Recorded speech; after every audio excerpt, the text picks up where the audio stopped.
Sidang Jumaat yang dirahmati Allah sekalian, hendaklah kita berdiam diri dan jangan bercakap-cakap ketika khatib membaca khutbah, kerana hal yang demikian itu akan menghilangkan pahala Jumaat. Sabda Nabi sallallahu alaihi wasallam, "Idza qulta li sahibika wal imam yakhutub yawm al-'ansir faqad lawj." Rawahu Bukhari wa Muslim an Abi Hurairah radhiyallahu anhu.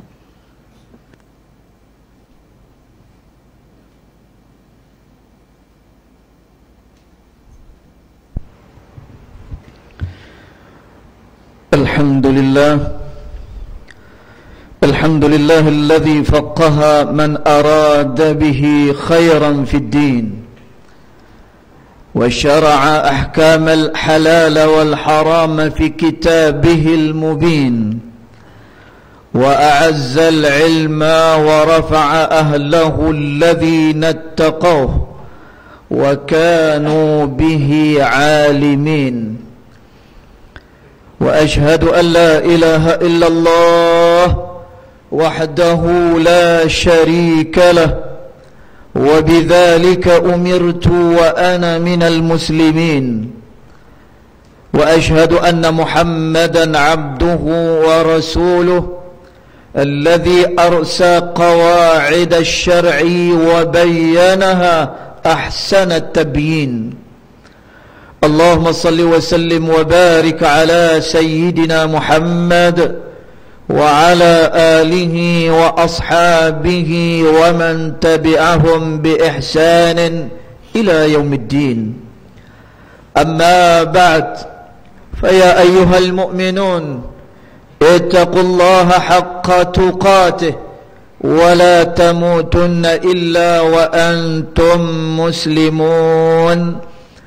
Sidang Jumaat yang dirahmati Allah, marilah sama-sama kita bertakwa ke hadirat Allah Subhanahu wa ta'ala, yakni dengan memperkukuhkan pengabdian diri kita hanya kepadanya, dengan melaksanakan segala titah perintahnya serta meninggalkan akan segala larangannya. Mudah-mudahan pada hari Jumaat yang penuh keberkatan ini akan menjadikan kita insan yang berjaya di dunia maupun di akhirah. Muslimin sidang Jumaat yang dirahmati Allah, ibadah sedekah merupakan salah satu amalan yang sukar dilakukan oleh sesetengah orang. Namun begitu, ketika menghadapi saat kematiannya, maka ketika itu dia akan merayu kepada Allah Subhanahu wa ta'ala supaya ditangguhkan ajalnya agar dia dapat melaksanakan sedekah. Allah berfirman dalam surah Al-Munafiqun ayat yang ke-10, "Wa anfiqu mimma razaqnakum min qabli an ya'tiya ahadakumul maut فيقول رب لولا أخرتني إلى أجل قريب فأصدق وأكن من الصالحين." Maksudnya, dan belanjakanlah, yakni infakkanlah sebahagian dari rezeki yang kami berikan kepada kamu sebelum sampai ajal maut kepada kamu. Maka ia pada saat itu akan merayu dengan katanya, "Wahai Tuhanku, alangkah baiknya kalau engkau lambatkan kedatangan ajal matiku ke suatu masa yang sedikit sahaja lagi, supaya aku dapat bersedekah dan dapat pula aku menjadi orang-orang yang saleh." Ma'asyiral muslimin rahimakumullah, manusia hanya akan tahu kehaibatan serta ketinggian amalan sedekah itu dikala sakaratul maut. Pahala sedekah dipertontonkan kepadanya sebagai sesuatu yang sangat luar biasa ganjarannya. Sesungguhnya bersedekah atau berinfak tidak akan sesekali mengorangkan harta seseorang secara tersirat, malah ia akan memperkayakan jiwa, membersihkan hartanya daripada kekotoran, memanjangkan usia, serta melancarkan rezekinya, sebagaimana yang disebut di dalam banyak hadis Nabi sallallahu alaihi wasallam. Bahkan ada hadis yang menerangkan bahawa manusia yang sering bersedekah, walaupun dengan hanya secebis kurma, maka itu juga mampu menghalang wajahnya daripada terkena bakaran api neraka Allah. Oleh itu, bagi menyelesaikan pelbagai masalah kemiskinan dalam kehidupan seharian, maka sedekah adalah jalan penyelesaian yang paling tepat. Walaupun secara umumnya, apabila seseorang bersedekah, sudah pasti sejumlah uangnya akan habis. Tetapi yakinlah bahawa Allah akan menggantikannya dengan sesuatu yang lebih berharga, serta di luar jangkaan seorang hamba yang lemah ini.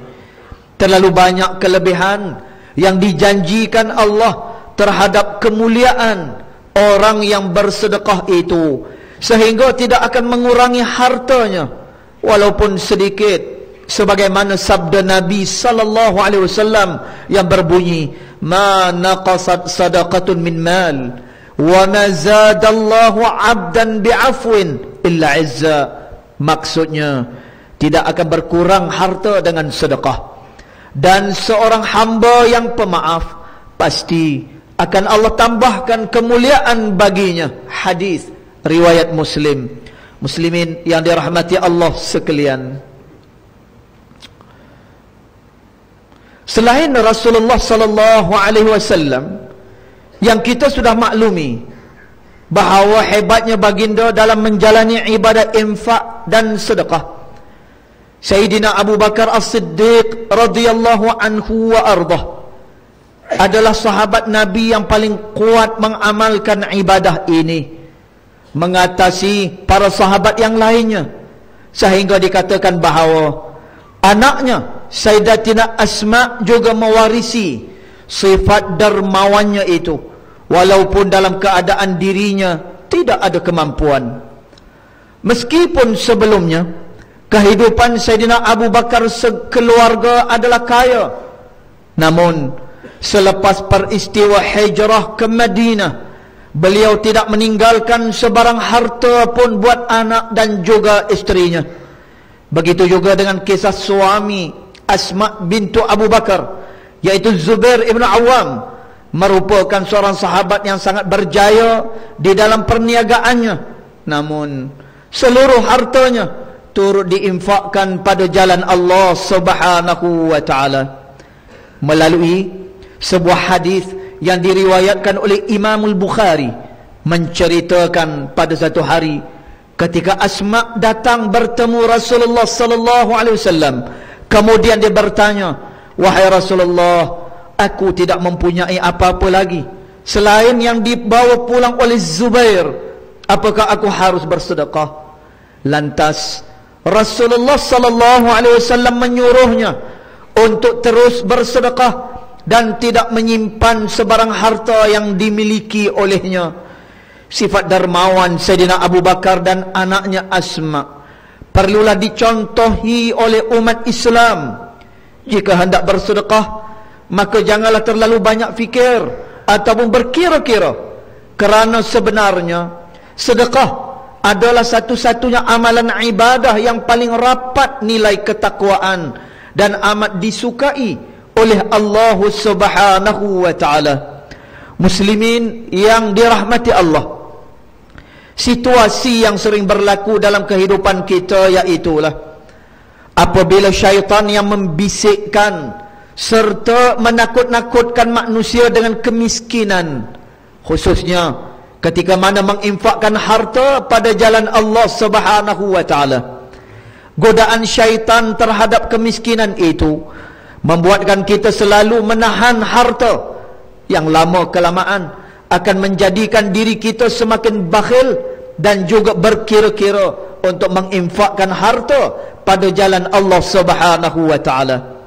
Padahal jelas sekali bahawa Allah Subhanahu wa taala menyebut sebanyak 72 kali di dalam Al-Quran tentang keistimewaan berinfak, yang tidak akan mengurangi harta walaupun sedikit, apatah lagi untuk menjadi miskin, bahkan akan menambahkan lagi kekayaan serta keberkatan, dan diganjari pula dengan pahala yang berlipat kali ganda nilainya.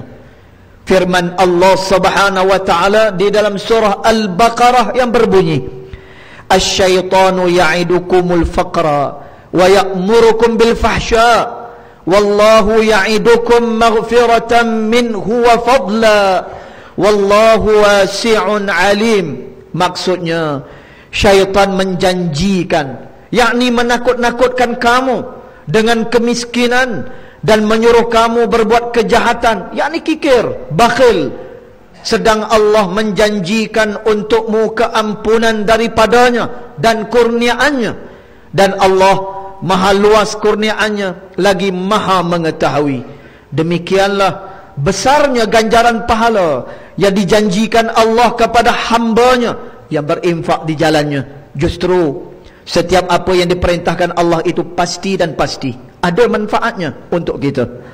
Apabila Allah menyuruh hambanya melakukan sesuatu, sama ada dalam bentuk wajib atau sunat, walaupun pada awalnya dilihat begitu sukar, tetapi jika dilakukannya pasti akan mengecapi kemanisan pada saat-saat akhirnya. Muslimin yang dirahmati Allah sekalian, mengakhiri khutbah pada hari ini, marilah sama-sama kita memuhasabah diri kita. Adakah amalan kita sudah cukup untuk bertemu dengan Allah Subhanahu wa taala di akhirat kelak? Ingatlah, segala harta dunia yang kita pakai atau kita pegang ketika ini belum tentu lagi akan menjadi milik kita. Yang pastinya, setiap sen atau harta yang diinfakkan pada jalan Allah Subhanahu wa taala itulah yang akan menjadi pelaburan yang amat besar untuk hari akhirat kelak, sebagai kesenangan yang berkekalan untuk kita. Allah Subhanahu wa taala telah menjanjikan kurniaannya yang amat luas di dalam surah Al-Baqarah melalui ayat 261. Allah Subhanahu wa taala menyatakan yang maksudnya perumpamaan orang-orang yang menafkahkan hartanya pada jalan Allah adalah serupa dengan sebutir benih yang menumbuhkan 7 butir. Pada tiap-tiap butir tumbuh pula 100 biji. Allah melipat gandakan ganjaran bagi sesiapa yang dia kehendaki. Dan Allah itu maha luas kurniaannya, lagi ia maha mengetahui. Barakallahu li wa lakum fil Qur'anil azim, wa nafa'ani wa iyyakum bima fihi minal ayati wa dzikril hakim, wa taqabbala minni wa minkum tilawatah, innahu huwas sami'ul alim. أقول قولي هذا وأستغفر الله العظيم لي ولكم ولسائر المسلمين والمسلمات والمؤمنين والمؤمنات فاستغفروه فيا فوز المستغفرين ويا نجاة التائبين. اللهم صل وسلم وزد ودم وأنعم وتفضل وبارك بجلالك وكمالك على زين عبادك وأشرف عبادك أبي القاسم سيدنا ومولانا محمد وسلم. ورضي الله تبارك وتعالى عن كل الصحابة رسول الله أجمعين.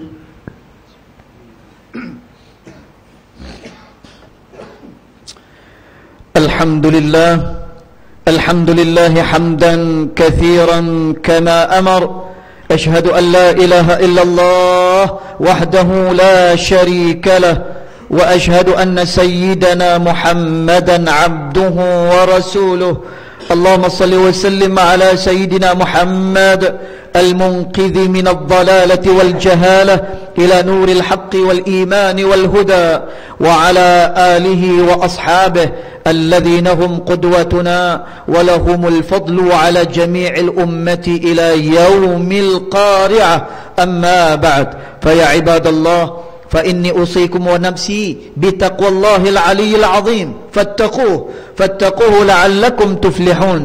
اتقوا الله من سماع اللغو وفضول الخبر وانتهوا عما نهاكم عنه وزجر. فقال الله تعالى: يا أيها الذين آمنوا اتقوا الله ولتنظر نفس ما قدمت لغد واتقوا الله إن الله خبير بما تعملون. واعلموا أن الله أمركم بأمر عظيم، أمركم بالصلاة والسلام على نبيه الكريم، فقال: إن الله وملائكته يصلون على النبي يا أيها الذين آمنوا صلوا عليه وسلموا تسليما. اللهم صل وسلم على سيدنا محمد وعلى آله وأصحابه أجمعين. ورضى اللهم عن الخلفاء الراشدين ساداتنا أبي بكر وعمر وعثمان وعلي، وعن بقية الصحابة والقرابة والتابعين ومن تبعهم بإحسان إلى يوم الدين. اللهم اغفر للمسلمين والمسلمات والمؤمنين والمؤمنات الأحياء منهم والأموات إنك سميع قريب مجيب الدعوات يا قاضي الحاجات يا رب العالمين. اللهم اجعل هذا البلد آمنا مطمئنا. اللهم أصلح أئمتنا وولاة أمورنا، واشمل اللهم بعنايتك وتوفيقك جلالة الملك مولانا الأمين الكريم السلطان صلاح الدين ابن المرحوم السلطان بدلي شاه وولي عهده duli yang teramat mulia Tengku Syarafuddin Badli Shah Ibn Sultan Salahuddin wa jami'al usratil malakiyah. Allahumma wafiqhum lissadad wa aslih bihimul ibada wal bilad waj'al at-taqwa lahum khairaz zad innaka ra'ufur rahimun jawad ya latifan bil ibad ya arhamar rahimin. Ibadallah, inna Allah ya'muru bil adli wal ihsan وإيتاء ذي القربى وينهى عن الفحشاء والمنكر والبغي يعظكم لعلكم تذكرون.